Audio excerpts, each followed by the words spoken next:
Good morning and welcome to Our Issues Milwaukee. October is National Breast Cancer Awareness Month, an opportunity to raise awareness about the importance of early detection of breast cancer. It's the second most common kind of cancer in women, and about 1 in 8 women born in the U.S. will get breast cancer at some point. My first guest represents an organization that has invested over $18 million in the local community since 1999 when it comes to breast health, as well as more than $6.1 million in the most promising breast cancer research program. Nikki Panico, she is the executive director of Susan G. Komen Wisconsin, and Dr. Carmen Bergom, she represents Froedtert and the Medical College of Wisconsin. She is also the recipient of a Susan G. Komen research grant. Good morning, ladies. Good morning. Thank you for being here. Needless to say, Susan G. Komen has, in my opinion, become a household name, and I believe that it's synonymous with breast cancer, fighting and battling, and things of that nature. Would you agree? Yes, I would. We've been around 35 years. It's our 35th anniversary, starting this month, and we've made a lot of headway. Globally, nationally, and here in Wisconsin. Yeah. And if you would, tell us a little bit more about what it is that you do as far as getting the word out and spreading awareness and making a difference. Sure. At the heart of what we are is a foundation. So we spend a lot of time raising money and then granting back out into the community. And we grant it back out to local organizations, as you said. We're really proud of our $18 million staying right here in the state. And that goes to a lot of people. No Pink and No Pink's breast cancer, but that doesn't mean they know how to reduce their risk or when they should get screened or what their family history means. So we spend a lot of time providing outreach and educating women on that, and then taking it to the next level and providing funds so they get screened, or providing funds when they're diagnosed. Yeah, I totally agree with you, and that's why during the month of October we kind of create this platform where we send out reminders, so to speak, and there will be people that say, oh, I knew that, I need to make an appointment, and there are others who will have an aha moment or hear someone else's story of survival and realize how really important it is. So you've made a difference both globally and locally. 25% of funds raised locally goes to Komen's National Research Program, while investing 75% into community outreach programs. And I think that for anyone that gets involved with the many different things that you do, will be happy to know that. I think so. We'd love people to call us. We have an amazing education program that we bring to different events called Cole's Conversations for a Cure.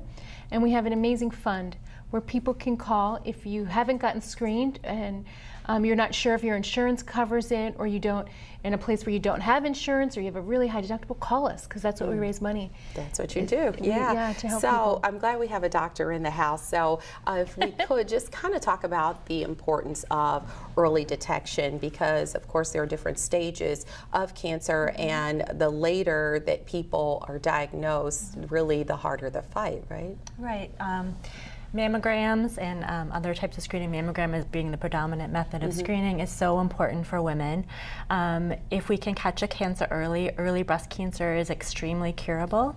And early breast cancers you cannot feel with a self-breast exam. That's why you need to get the mammogram. So I can't stress how important that is, and when it's caught early, breast cancer is much, much easier to treat. And so early screening, very important. Also important if you do feel something or have some symptoms that are abnormal, to go and seek medical attention so that it can be caught as early as possible. Yeah, and so since we're all ladies talking here, this is the thing.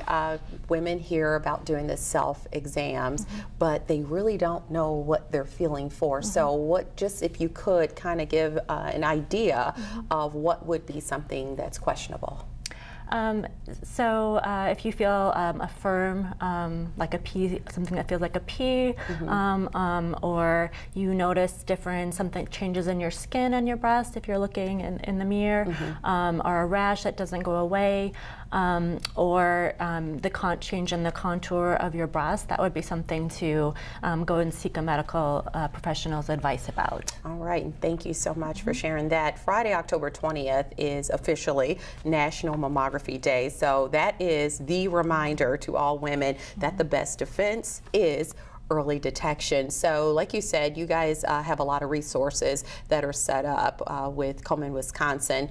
And if someone doesn't know where to start on, setting up an appointment, you can help them there as well. Sure, KomenWisconsin.org, where I would direct folks. It's our number. We have information on our Breast Health Assistance Fund, which is also greatly supported by Cole, so we're so grateful. Our Breast Health Education Program.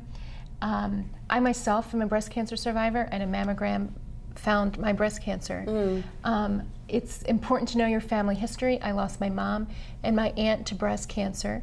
They died within a month of each other. And so my physician alerted me to when I should start getting mammography. So for me, in my case, it was age 35. And thankfully, I listened, because at 39 was when it was found by an annual mammogram. So. As Dr. Bergom said, there's lots of things to look for and to know about body changes. So we really want women to be aware of that and look all the time, not just once a month, all the time when you're putting lotion on, when you're bathing, to notice your breasts and any changes that may occur, not just lump. Yeah, because if you don't pay attention consistently, you don't know that something's changed. Right. That's very true. Komen announced $31 million in funding this year for 98 new breast cancer research grants, and Wisconsin researchers received over $630,000 in research funding. And wow, Dr. Bergom here, she is the recipient of $450,000 out of that amount to put it towards your research. That's amazing. Congratulations. We're so excited. Thank you. We are so excited to have researchers at UW and Carmen here at MCW. So what I'm interested in finding out, if you would, Doctor, tell us what your research is entailing and what you're hoping to gather from it.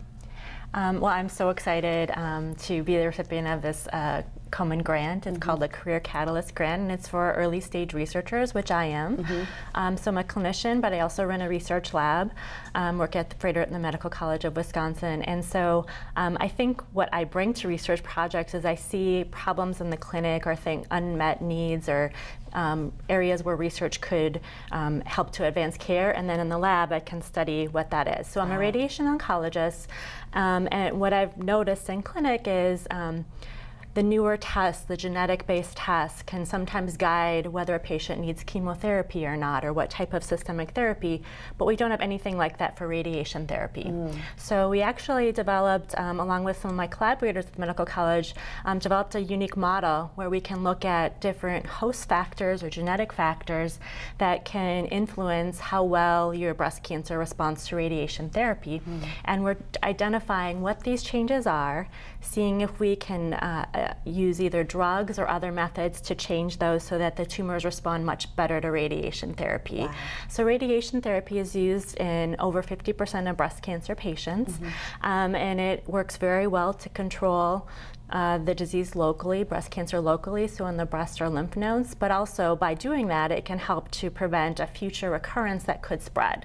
And so we have models in the laboratory where we can study this, and we see differences in response, and we're identifying what that is, what genetic changes those are, and is it something that's important in patients. Wow. Wow. I know. That's all I can get say. chills because I could cry, because our team and the community spend a lot of time fundraising on our behalf and on the behalf of this disease, and to just sit next to me, someone here in Milwaukee that's just received almost $500,000 to study this is just yeah, it's pretty amazing, and I'm like, wow, she looks so young, and she's just so smart. I was thinking that too. Yeah, I'm like, wow, because usually, and I know it's stereotypical to think that someone has to have done something for a really long time to really know how to take that information that she just shared with us and really put it to work and help make a difference in so many lives. Change the trajectory of research, so there's still a lot of women dying of metastatic breast cancer, and that has to stop. We have to do more. That's the truth. So I wanted to ask you, because a lot of times when you have a woman that's been diagnosed with breast cancer and they hear the words radiation or chemotherapy, you know, women have this relationship with your hair and things of that nature. What are some of the effects that those two things can have on a body? So yeah, there's different effects based on the systemic treatments such as chemotherapy, or some patients take pills that are like anti-estrogen type therapy. Those can be systemic effects. The side effects are managed much better than in the past. So you may have known someone who had chemotherapy 20 or more years ago, and the drugs have changed and the side effects are managed better. But there can be some systemic side effects that, you know, they check blood counts, things like that. Some drugs do cause hair loss. It does grow back, but I know that can be challenging and hard to deal with. For radiation, the main side effects are related to skin changes in the breast. I will say radiation therapy has also changed over the years. It's much more targeted, and we tend to see less side effects from it. But there are temporary side effects, and then there's some later side effects that are more rare for both chemotherapy and radiation that we watch out for. Okay, so quickly, if you could tell us, in your opinion, how has research changed, or really what have you gathered as far? I don't even know if she's been around 20 years. That's what I said. It's really a compliment to say she's so young. Beauty and brains it is. But in the last 20 years, what has changed in your opinion? So it's really amazing if you look at how breast cancer classifications and treatment has changed even over 20, 30 years. And so I think that can give us an insight into how things can change in the next 20 or 30 years. Gotcha. So we used to classify breast cancers by a doctor looking under the microscope and looking at how aggressive it looked. Then we went to, well, we should look for things like estrogen receptor or progesterone receptor, things we have drugs to target. And then in the 2000s, early 2000s, there were actually some really great landmark papers that came out that showed that looking at gene changes in cancers, you could classify cancers into different subtypes. And that's led to new treatment strategies. And right now, there's been just a great advances in how quickly we can look at gene changes, and with the Human Genome Project, looking at all different new ways to classify breast cancer. One of the exciting ways dealing with the microenvironment has to do with immune changes in breast cancer. Is that important? It seems sometimes it is, but how can we make breast cancer respond to, say, the new immunotherapies and things like that? So we have made great strides in how we can classify and treat the breast cancer, more personalized therapy, and that's just going to get better even in the next 10 to 20 years. And that's why it's so promising to know that you've been granted this money for research to continue just evolving and finding out more to help make a difference in so many lives. So this is awesome. Wouldn't you agree? I wanted to, since we're talking about, you know, her research, and then there's fundraising that helps make the research dollars available, I just wanted to get an overview of the Race for the Cure that just took place last month. So a lot of people, I saw my neighbor with her t-shirt on, everybody was taking part. So what was the outcome? How many people got involved? Oh my gosh, well, we're thrilled with the turnout of the Race for the Cure. There was probably 10,000 people on the race grounds. Amazing. We would have loved more people to be registered. That includes spectators and volunteers.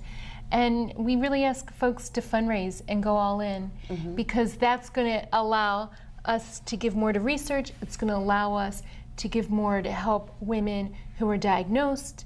I was so excited when we made the announcement about the research grants. In particular, we showed Dr. Bergom's picture, and I got calls from one of our top fundraisers who said, oh, brand new to the race, survivor within the year, but this is her doctor, her radiologist. Oh, amazing. And to see that all come in full circle. Okay, this is why I raised. And oh my gosh, it actually went to my doctor. Yes. And oh my gosh, you helped me through your breast health fund. you help me pay some bills. It really gives a whole new meaning to see the money go to work. Absolutely. So that really does make a difference. And real quick, you mentioned the Conversations for the Cure where you've teamed up with Kohl's. And these are educational sessions where women can talk openly about breast cancer and the potential impact that it can have on their lives. So how would someone go about setting up a session or even getting involved with one that's already scheduled? Well, we'll be at Southridge Mall the next 2 weekends, so they can come on down there. But that's the Pink Promise Zone, right? Yes, our Pink Promise Zone. Yes, Kohl's has been an amazing partner and supports this program. We've educated over 20,000 people over the last few years. And we want people to understand when to get screened, their family history, everything we just talked about, we talk about in this information. But our website will direct you, and there's a calendar that will lead you to where public education events are, or you could schedule, if you have an event where you think, okay, this is a really good idea, we want to talk about breast health, we want to talk about healthy lifestyle choices, so women can learn how to reduce their risk. That's what it's all about. And I did also want to mention that Kohl's Conversations for the Cure is going to be at the 2nd annual Think Pink Breast Cancer Expo, and ironically, we're going to be talking to the organizer of that event coming up in the next segment. So I thank you both so much for stopping by and sharing all this great information. Congratulations to you again. And I'm looking forward to more great things. Thanks. All right.